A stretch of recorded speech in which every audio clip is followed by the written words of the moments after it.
Hi guys, and welcome to the Mentorship Corner. My name is Sibiano Mtandazo, and of course I'm your host for today. Anyways, for today's video, since it's going to be Valentine's Day tomorrow, the 14th of February, I thought how about we do a quick review on relationships and boundaries. Could be a relationship or a friendship, either or. I feel like these top 6 boundaries that I use could actually work for you guys as well. Anyways, I made some notes. As you guys know, I'm the notebook lady. So on today's video, as I said, we will be discussing my top 6 boundaries that I feel you should, make sure you have in every relationship that you're in. It could be like a love relationship where it's either with your boyfriend, girlfriend, husband, wife, partner, the works. Or it could actually be a relationship with your family or some friendships with your friends and peers, basically. So these 6 have actually really worked a lot and very well for me in the past few years that I've actually started implementing them. Some of them I started implementing them when I was in high school, and then I just kind of built like onto them like from there going forward. So I will first say the boundary, and then I will then explain and maybe give an example where I can. So yeah, that's how it's gonna go. So if you want to make some notes, go grab your pen and pause the video, grab your pen and paper, and let's dive right into it. Okay, so boundary number 1 says you must be able to draw a line between your partner or friend when they are being disrespectful. So basically, you must be able to stand up for yourself in any relationship that you're in, and you must not feel bad for doing that. Reason being, as women, females, males, men, you deserve a certain level of respect. So there's going to be a point where you like, you know what, I've had it. This person is being disrespectful, and you actually need to stand up for yourself and actually talk about it, address the issue, and so that you can move on with your life. You should be able to stand up for yourself in any relationship, and you should not feel bad about it, and you should not be scared that the relationship will then be in danger, or the relationship might end just because you're standing up for yourself. If that's how you feel in your current relationships or friendships in your life right now, then yeah, you have to reevaluate those, because I feel if I cannot stand for myself, if I cannot say, okay, fine, no, you have set on my foot, and you just said something that I do not agree with in terms of my principles, my morals and stuff, I should be comfortable to actually say that to you without being scared that oh, okay, now so the friendship now is going to end just because I pointed out that the person was being disrespectful to some extent, type of thing. Okay, so that was example number 1. So number 2, we have, in any relationship you're in, you must be able to say no without feeling guilty or without feeling the need to explain yourself. So let me for example, let me give you an example. So let's say you are going out with friends, and you're going as a group, and they tell you, so for instance, my name is Nomthandazo. So they tell you, Nomthandazo, on Saturday we're planning to do a ladies' night at this person's place. You have to be there. This is how much we're thinking we might spend, and this is how much you might need to contribute. If I feel that I am financially strained and I cannot go, I should be able to say, no guys, you know what, I will make it this weekend. I'll be able to come through on our next gathering, without having to explain that I can't make it because my finances are a problem, or I don't have enough money, or I already made plans for that weekend, what. So you should be able to say no in every relationship, without having to explain yourself, and without feeling guilty. Not feeling like, oh, okay, I've let them down, so now I owe them this and this. No, it shouldn't be like that. I feel that's not a healthy relationship. So you should be able to say no and just be good with it. Don't owe anyone explanations, nothing, zero. The third one is don't let people who don't matter too much matter too much. So we all know that you will have your favorites. You will have the people you go to for certain things. Like, for instance, I have friends I know if I want to discuss finances, I'm going to go to this person. I have friends I know if I want to discuss this matter, I will go to this person. So that's like almost like prioritizing things and prioritizing people. So don't let friends and your peers and maybe like some of your family members who don't really matter that much.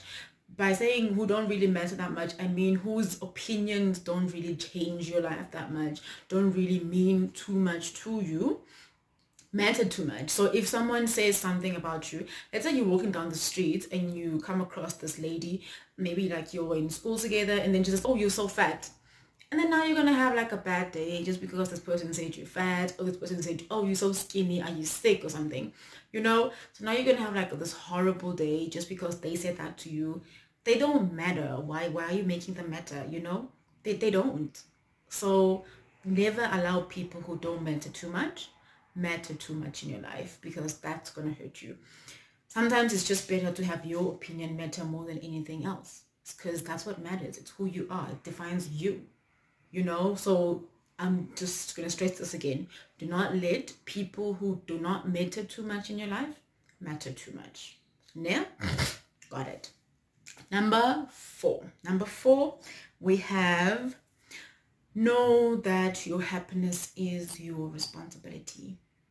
Okay? Do not expect people to make you happy. Do not expect people to make sure that your life is in your life, you are happy, you are fulfilled, you're living your purpose, you're living your dreams, because that is not going to happen. People care about their happiness. If you entrust someone with your happiness, you like, it's like trusting someone with your brains. Like, you can't trust someone with your brains because you have to think for yourself. Do you get what I mean? So the same thing with your happiness. You are in charge and you are responsible for your own happiness, for your own fulfillment in your heart. Do not entrust people to do that for you, because if you do, then when people disappoint you, you are going to be crying and you're going to be like, oh, I don't deserve this. Oh, I can't believe this person did this to me. But if in the first place you knew that, okay, you know what? I am responsible for my happiness. I am responsible for me, then you'll be fine. You'll be fine. You'll be all good. So again, do not trust people with your happiness. So know that your happiness is your responsibility and yours alone. So now we're moving on to number 5. Number 5 says, always say yes to things and agree to things because you want to. Okay? So you don't want to be in a situation where you end up going to a friend's wedding, which you didn't want to attend. You don't want to end up in a situation where you end up paying for something you didn't want to pay for just because of friends and peer pressure. So if you do not want to do something, then don't do it. Because at the end of the day, it's going to make you unhappy. The next person will be happy because that's what they want to do, but you won't be happy because that's not what you want to do. So do not say yes to things that you do not want to do. Only say yes to anything that you want to do, anything that you feel you want to do. Got it? Moving right along. The last one, so I'll save the best for the last. It says, I love this one very much. I live by this, like literally. It says, know yourself, know what you like, and know what you stand for. This for me is like, this is like it, the cutting off. So you need to know who you are. If you need help with that, I will link my self-discovery video on the description below, because I did do a self-discovery video where I was sharing 15 questions I feel you need to be able to answer about yourself for you to actually know that you know yourself, and you've rediscovered yourself, who you are. You know who you are, you know what you want, you know what you stand for, and you know what you like and what you don't like. So basically in every relationship, you need to know you, who are you? Like, who am I in this relationship? What am I contributing to the relationship? What do I like? What don't I like? What am I going to stand for? What am I not going to tolerate? Type of thing. So you need to know yourself before you even think about trying to know other people. I always tell people that you need to love yourself first. So be in a relationship with you first before you actually try and be in a relationship with other people. Because if you don't know you and you don't know what you like, you don't know what you don't like, you don't know what triggers your anger, you don't know what brings you happiness, then you kind of like just shooting blanks in all the weird directions and stuff, because you don't know what you want, so know who you are, know what you stand for, know what you like and don't like, so that you'll be able to build better relationships, because you'll know which relationships are you willing to get into, which relationships are you not, and you'll know what you're willing to sacrifice for certain relationships and what you are not willing to sacrifice. And I feel like the last thing you need to do is to just make sure you don't lose you trying to please other people. That's like a bonus. That was not planned. I just thought about it now. It's a bonus. Do not lose yourself, who you are, your values, just because of you trying to please someone. It could be your boyfriend, girlfriend, husband, wife. It could be your siblings, your friends, your family. Never lose yourself. Never lose who you are, what you stand for.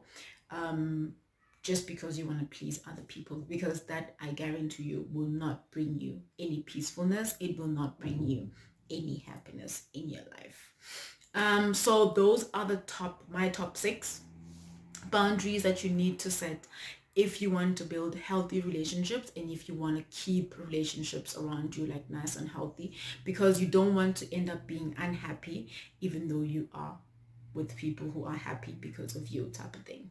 Got it? So don't forget to click the like button, subscribe, and share with your family and friends. If you could not jot down everything as we went with the video, you will find it on the description box down below. And as I said, I will link my self-discovery video.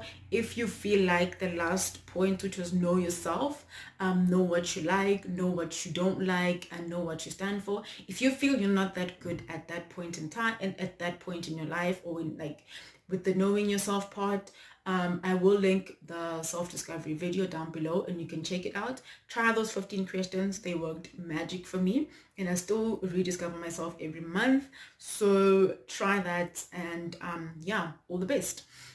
So this marks the end of the video. I hope you did enjoy it. Please don't forget to like, subscribe, and share with your family and friends. Leave some comments in the comment section below if you have like a boundary, or if you feel like I missed something, or if you want to comment on one of the things, or you've got any questions around today's topic.